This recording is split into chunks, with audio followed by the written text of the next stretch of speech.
एक बहुत बड़ा विशालकाय पर्वत श्रृंखला के अंदर एक बहुत बड़ी गुफा थी। गुफा इतनी बड़ी थी कि उसमें पूरा नगर, एक गांव पूरा बसता था। क्योंकि वो गुफा थी इसीलिए अंदर उजाले या रोशनी का कोई स्थान नहीं था, रोशनी का कोई संभावना नहीं थी। लोग उसी गुफा में जीते थे और उसी गुफा में मर जाते थे। सदियों से उनकी यही परंपरा चली आ रही थी। समय के साथ साथ वो बाहर की दुनिया को बिल्कुल ही भूल चुके थे। अंदर वो सब अंधेरे के आदी हो चुके थे। उनके पास आंखें तो थी, लेकिन उनकी आंखों में वो क्षमता नहीं थी कि उजाले को वो देख सके, वो महसूस कर सके। वो उजाले नाम की कुछ चीज़ होती है, वही भूल चुके थे। तो हमेशा होता यह है कि बातें सिर्फ रह जाती है, समय गुजर जाता है। तो बातें रह गई थी। जो बूढ़े लोग जब इकट्ठा होते थे, वृद्ध लोग जब चौराहे पर बातें करते थे, तो यही बात करते थे कि बाहर की भी एक दुनिया है, बाहर की भी एक दुनिया है। बाहर बहुत सुंदर पशु पक्षी, पेड़ पौधे हैं। बाहर सुंदर आकाश है, नीले नीले आकाश में चमकीले सितारे हैं। ये सब बातें वो चलती रहती थी। लोग उसको एंजॉय करते थे और अपने अपने घर पर विदा हो जाते थे। एक युवान था, वो बातों सुनने में, वो युवान ने भी ये सब बातें सुनी। और एक दिन वो सोचता है कि क्यों ना उसकी हम तलाश करें कि क्या वाकई ही बाहर की दुनिया मौजूद है। ये कहानी एक बहुत प्रसिद्ध लेखक, वेस्टर्न लेखक था, उसके आधार पर उसके जैसी ये कहानी है। उसका नाम था H.G. वेल्स। और उनके आधार पर कई टीवी सीरियल भी बनी है, जैसे कि टाइम मशीन उनका बहुत ही फेमस स्टोरी था। तो वो युवान अंदर सोचता है कि क्यों ना बाहर की दुनिया की तलाश की जाए। हालांकि उनके पास भी आंखें तो नहीं है, लेकिन आंखों को अंधेरे में जीने की आदत हो चुकी है। वो एक दिन तय करता है कि कैसा भी करके बाहर की दुनिया की तलाश करना चाहिए। बहुत हौसलेमंद था वो युवान। तो एक बार वो ठान लेता है और बाहर की दुनिया देखने को वो निकल पड़ता है। अपने साथ कुछ सामान लेता है, लकड़ी लेता है, कुछ खाने पीने की चीज़ें लेता है और बाहर की दुनिया की ओर निकल पड़ता है। न रास्ता मालूम है, न मंजिल मालूम है, बस यूं ही खोजते खोजते जाना है। वो युवान चुपके चुपके द्वार ढूंढता है गुफा का और आगे बढ़ता है। क्योंकि सदियों से वो गुफा बंद थी, तो बीच में घना जंगल हो चुका था। जहरीले जीव जंतु, हिंसक पशु पक्षी, जहरीले फल, कांटे, उसका सब जगह माहौल था। वो युवान आगे बढ़ता है, बहुत कष्ट उठाता है। स्वाभाविक है कि सदियों से जो द्वार बंद था, घना जंगल से घिर गया था, स्वभावतः वो रास्ता आसान नहीं था। वो धीरे धीरे आगे बढ़ता है, अनेक कष्ट उठाता है, पैर में छाले पड़ जाते हैं, जख्मों से उनके पैर लहूलुहान हो जाते हैं। एक बार तो ऐसी नौबत आती है कि वो मृत्यु की कगार पर आ जाता है, लेकिन उसका हौसला नहीं टूटता है। वो धीरे धीरे करके गुफा की बाहर निकल आता है। जैसे ही वो बाहर की दुनिया को महसूस करता है, क्योंकि उसके पास जो आंखें थी वो बाहर की दुनिया, बाहर के उजाले को झेलने के लिए क्षमतावान नहीं थी, तो वो उजाले को देखते ही उसकी आंखें चकाचौंध हो जाती है और आंखें मूंद लेता है। उजाले को वो देख तो नहीं पाता, लेकिन धीरे धीरे वो महसूस करता है उजाले को। धीरे धीरे बाहर की दुनिया को महसूस करता है, बाहर के हल्के हल्के हवा के झोंकों को, फूलों पर से आती सुवास को वो महसूस करता है। आकाश, खुला आकाश, टिमटिमाते सितारे, ये सब वो महसूस करता है अपनी बंद आंखों से। हरी हरी ये वसुंधरा, नीला नीला सा यह गगन, ये कौन चित्रकार है, ये कौन चित्रकार है। धीरे धीरे दिन बीतता जाता है।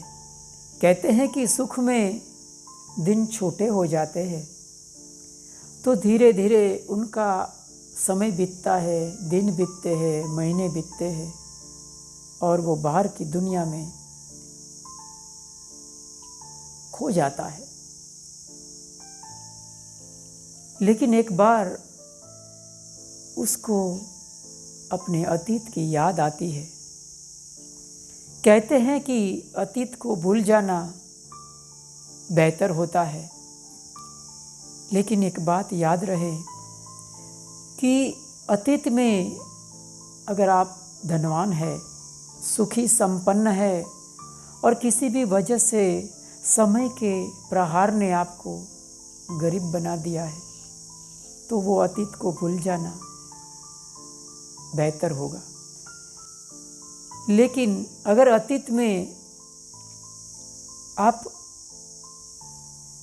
गरीब है, अतीत आपका बहुत ही दुखदायक है, और समय के आशीर्वाद से आप सुखी संपन्न बनते हैं, धनवान बनते हैं, तो वो अतीत को भूलना नहीं चाहिए। वो अतीत को भूलना नहीं चाहिए, क्योंकि वो युवान बहुत भला था। तो उसे अपना अतीत याद आता है और उसे लगता है कि मैं तो बाहर आ चुका, बाहर की दुनिया देखी, इतनी हसीन दुनिया है बाहर की, क्यों ना मैं भीतर फिर से वापस जाऊं और मेरे भाई, मेरे बहन, मेरे परिवार, मेरे सगे संबंधी, मेरे दोस्त, मेरे मित्र, वडील, मेरे गांव वाले, मेरे जात भाई, सब भीतर गुफा में अंधेरे में दुखमय जिंदगी जी रहे हैं। क्यों ना मैं उसको मदद करूं और उनको बाहर की दुनिया के बारे में बताऊं और उनको बाहर लेके आऊं। वो युवान जानता था कि अंदर जाना कांटों को गले लगाने जैसा है। अंदर जाना फिर से दुखदायक अवस्था में कूद पड़ने जैसा है। लेकिन वो युवान दिल का बहुत ही भला था। वो एक दिन फिर से तय करता है और गुफा में भीतर प्रवेश कर जाता है। धीरे धीरे वही कष्ट उठाता है जो उसने बाहर आते वक्त उठाए थे। वहीं दुख झेल के, वहीं पीड़ाएं झेल के वो गुफा के भीतर पहुंच जाता है। जो होना था सो होता है। लोग उसकी बातों का स्वीकार नहीं करते हैं। लोग उनको ताने मारते हैं, तुम झूठे हो। ये सब दंत कथाओं की बातें हैं। उसे चाहे हम भी कहे तो भी उसको मानना अनिवार्य नहीं है। वो युवान समझाते समझाते थक जाता है, लेकिन लोग उनकी बात नहीं मानते। लेकिन उसका एक मित्र था, बहुत नज़दीकी का उनका परम सखा। उनको समझाने में वो कामयाब हो जाता है और उनको बाहर की दुनिया देखने के लिए वो तैयार कर देता है। दोनों मित्र एक दिन तय करते हैं और बाहर की दुनिया की ओर वो दोनों निकल पड़ते हैं। दूसरा मित्र बहुत मुश्किल से तैयार हुआ था। उनका हौसला बार बार टूट जाता है। वो गिर पड़ता है, कष्ट झेल नहीं पाता है। लेकिन पहला मित्र उसका हौसला बढ़ाता है। उसको कहता है कि अभी मंजिल ज़्यादा दूर नहीं है। धीरे धीरे करके वो दूसरे मित्र को गुफा के बाहर लेकर आ जाता है।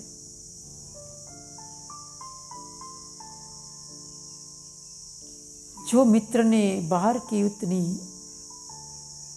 हसीन दुनिया देखी, भीतर का दुख भी देखा, बाहर की खूबसूरत दुनिया भी देखी, तो उनके मन में कैसी संवेदना पैदा हुई होगी। दूसरा मित्र बाहर की दुनिया महसूस करके खुशी से फूला नहीं समाता है। उसकी आंखें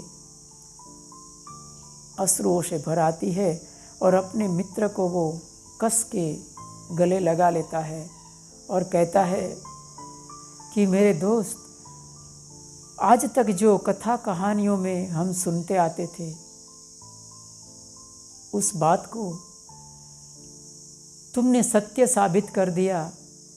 उस बात को तुमने साकार कर दिया। तुम्हारा उपकार मैं कैसे चुकाऊं। दोनों मित्र बाहर की दुनिया की खुशी एंजॉय करते हैं। दिन बीतते हैं, महीने बीतते हैं। एक दिन पहला मित्र दूसरे मित्र को कहता है कि मित्र, हमारे जात भाई, हमारे बंधु बांधव भीतर दुख में, वो बहुत भीतर दुखी है। वो अंधेरे में जी रहे हैं। उनके पास रोशनी नाम का उजाला नहीं है। तो क्यों ना हम एक बार भीतर जाए और हमारे गांव वालों लोगों को बाहर आने के लिए समझाए। दूसरा मित्र कुछ आर्ग्यूमेंट के बाद वो तैयार हो जाता है। दोनों मित्र एक दिन तय करते हैं और गुफा के द्वार के पास पहुंच जाते हैं। पहला मित्र कहता है कि देखो मेरे मित्र, हम दोनों अंदर अंधेरे में दुख झेल रहे थे, जैसे हमारे गांव वाले दुख झेल रहे हैं। अंधेरे में हम सब कष्ट उठा रहे थे और मेरे मन में जिज्ञासा पैदा हुई और मैं बाहर की दुनिया देखने के लिए लालायित हुआ और मैं बाहर निकल आया, कष्ट झेल के मैं बाहर निकल आया।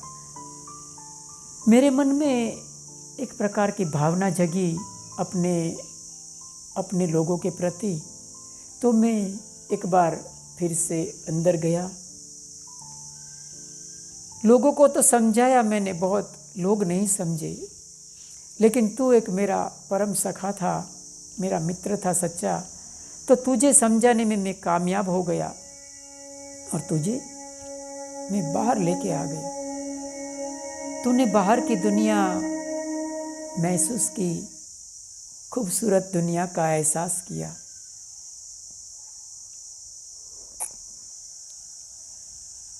अब तेरा मेरा उपकार चुकाने का वक्त है मेरे मित्र,